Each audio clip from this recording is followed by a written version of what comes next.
All right, look, I don't mean to keep on hammering this home, but a lot of people are having meltdowns and full-blown panic attacks that Matt Gaetz, Tulsi Gabbard, and a few other people are being appointed Trump's administration. I mean, you got to get over it. Right? If you're going to be criticizing these people, use correct, educated criticism. Don't just saying Russia, Russia, Russia, Russia, Russia. I mean, we've debunked that. But it seems to be a tried true method of trying to smear and slander a person. And during these 4 years, there's going to be a lot of things to be critical about the Trump administration. But it tells me again that why the media institutions like CNN, MSNBC are failing as drastically as they are. So I want to pull up this video here. First of all, it's on Piers Morgan Show. Do bloody well condemn Hummus. Hummus. We're going to be talking about people having full-blown panic attacks about Trump's administration coming in. Like, again, you got to get over it. Get over yourselves. At all. Let me get a Jillian. Let me get a Jillian. For an asset because everything she's done the past 10 years and said has been exactly what Russia would want her to say or do. So she's either an asset or a dupe. That's the dumbest standard ever. Who cares? If I said Saddam Hussein doesn't have weapons of mass destruction, that might be exactly what Saddam Hussein wants me to say. That doesn't mean anything. You see, Pierce, this is the trick here. And I'm sorry, I know you want to go to Julian, but the trick is that the same way they used to say Trump-Russia collusion, they wouldn't say Donald Trump's in a conspiracy with the Russians. You see, because that's actually meets the criminal code. And then so you just say collusion because what does that even mean? They could have had a phone call. Okay, they're colluding, but that's totally legal. So when you say she's a Russian asset, you give this wink and a nod like she's a traitor. No. When what it means, and Pierce, you disagree with me on this topic too. But listen, the argument is that there were 1 million off-ramps to the war in Ukraine, and that the West chose to not take any of them, and that this war could have been avoided and it could have been negotiated away. Now, the idea that if someone makes this argument, your counter to that is to say that you're a Putin asset. This is so, first off, it's just despicable and it's profoundly stupid. I like to, go on that for a little bit more. So in the early days of Hard Lens Media, way back in 2019, myself and Daniel actually had to do a couple articles, once again, dismantling how Tulsi Gabbard was being smeared. Now, there's a lot of things to be critical about Tulsi Gabbard about, but this just tells me what the mindset of corporate media is going to do. CNN, MSNBC. And like I said, during the midterm election cycle, what do you think the one thing they're all going to be running on? Impeaching Trump. I'm willing to bet that's going to be brought up, and they're saying that everyone's somehow controlled by Russia and that Elon Musk is buying our government and everything else is falling apart. But we are witnessing people who are not having educated criticisms now. They are relying on people, especially viewers, to consume the neoliberal soup and believing that, what they say is fact. This is how people's livelihoods get destroyed because of these lies. And then all while really criticizing these people get swept under the rug. Look, we have to be critical of Republican politicians, Democratic politicians, third parties, all of that. We have to, because that's how a real functioning adult population should react when these people screw up or when they do corruption. But instead, we're relying on childish name calling. It's like, that person's a communist, that person's a fascist, this person is that, and that person is that. No wonder people aren't engaged in politics as much as they should be. It makes absolutely no sense at all. But listen, at least during the original McCarthyism period, at least during the House Committee on American Activities, at least back then, there were some communists. Nobody is loyal to Vladimir Putin. This is the dumbest thing I've ever heard. By the way, those witch hunts were still unconstitutional and wrong, and people's livelihoods were ruined.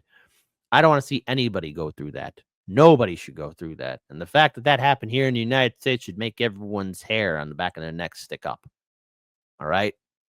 That was a terrible, terrible time, and yet you have Democratic and Republican politicians who want to be good old McCarthy themselves. Keep your heads on a swivel, folks. You're entitled. No, Tulsi Gabbard, of course, is entitled to her opinion as a citizen of this country. But if for 10 years your opinion is identical to Russian propaganda. Where? Show me the proof. Evidence. How is she like that? Show me the proof. Show me the proof. we are entitled to question that. And someone like that, you're saying nothing, and I'm entitled to make the point that that's the dumbest argument I've ever heard in my life. You both made your points. Let me bring it. Okay. Time out. Let's bring in Gillian. Been waiting very patiently to get back in here. I mean, Gillian. Madness and insanity, but also, hey, the criticism towards Matt Gaetz too, because now everybody's lawyering up because they're afraid of good old Representative Matt Gaetz. A sense of alarm is building among officials at the Justice Department and the FBI who are bracing for possible revenge prosecutions from the incoming Trump administration. NBC News reports that some civil servants who work on a government salary have proactively reached out to lawyers. That's according to 3 people with knowledge of their deliberations. They're worried about the effect of long and costly legal battles. Joining me here in studio, NBC News senior executive editor for national security, David Rode, who reported this story. Also with us, Glenn Kirshner, a former federal. Gee, the Department of Justice and FBI officials contact lawyers. Oh no, why are you contacting lawyers unless you're afraid you did something wrong? Like, hey, the bodies are buried here in the marsh. We're afraid. You shouldn't have told me that. Prosecutor and MSNBC legal analyst. It's good to have you here, David. A lot of DOJ staffers we had been hearing and you had been reporting were saying there was some nervousness about what might happen, about, frankly, what has been said about the plans for going after people who they felt unfairly went after them. But how has the choice of Matt Gaetz changed the equation, or has it? It has, and that's the difference. There was worry about congressional investigations.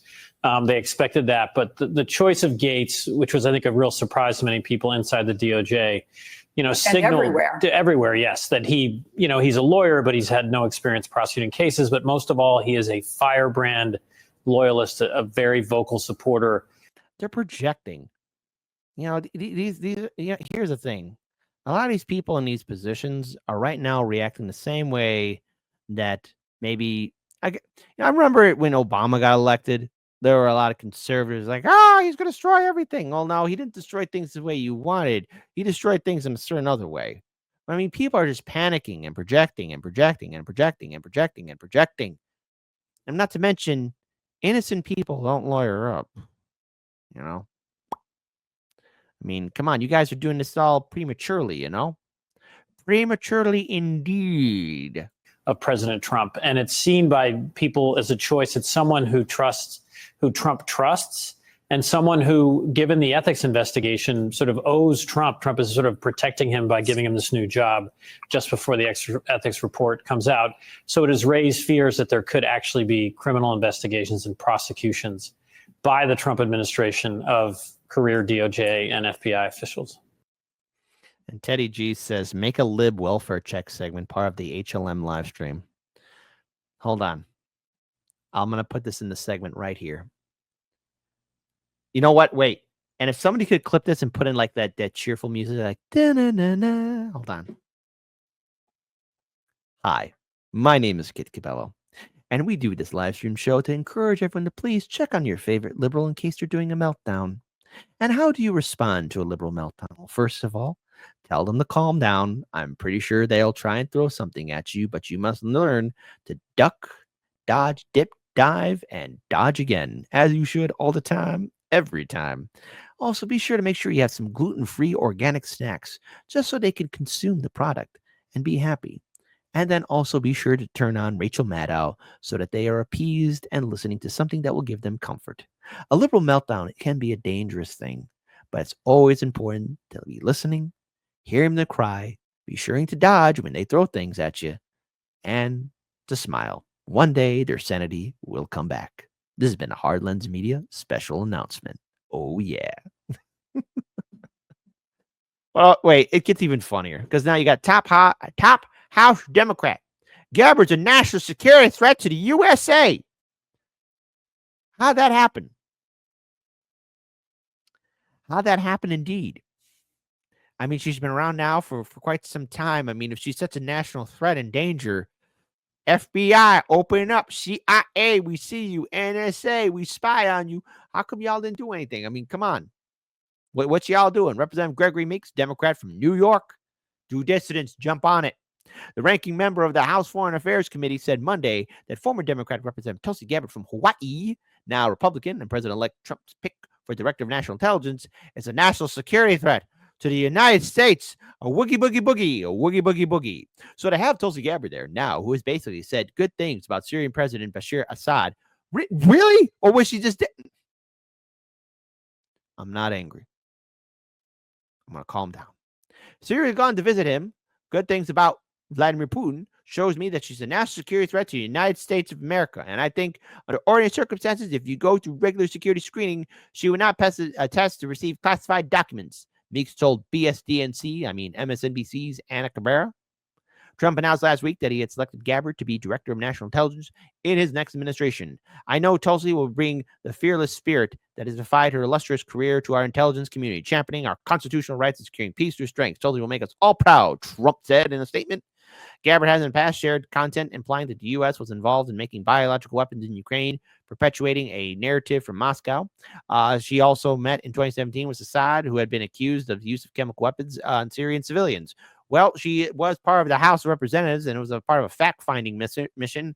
Key words, fact-finding mission, you know, all that kind of good stuff. She was on the Foreign Affairs Committee when she secretly went over to visit Assad. She made public statements about Russia.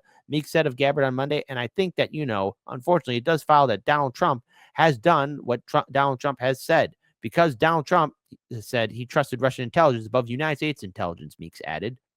Bull. Multiple Democrats, including Representative Abigail Spanberger, a former CIA officer, has spoken out against Gabbard as Trump's choice for Director of National Intelligence. As a former CIA case official, by the way, these are the same experts who said that the Hunter Biden laptop story was classic Russian disinformation. It turned out to be true. Oh, my God. I saw the men and women of the U.S. Intelligence Committee put their lives on the line every day for this country, and I'm appalled at the nomination of Tulsi Gabbard to lead the DNI. Spangler wrote on social media platform X last week. The Hill reached out to the Trump administration for comment. So, oh no, Democrats, you're fearing so much and you're lowering up and you're projecting so much that one has to wonder, why are you doing all this? I mean, this is all that you have. This is all that you can do. Simple attacks from 2016 and 2020, smearing and slandering.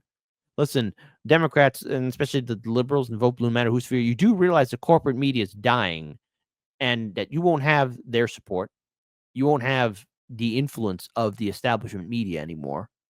Like, are you going to actually do your jobs and maybe, I don't know, maybe make the lives of the American people a little bit easier?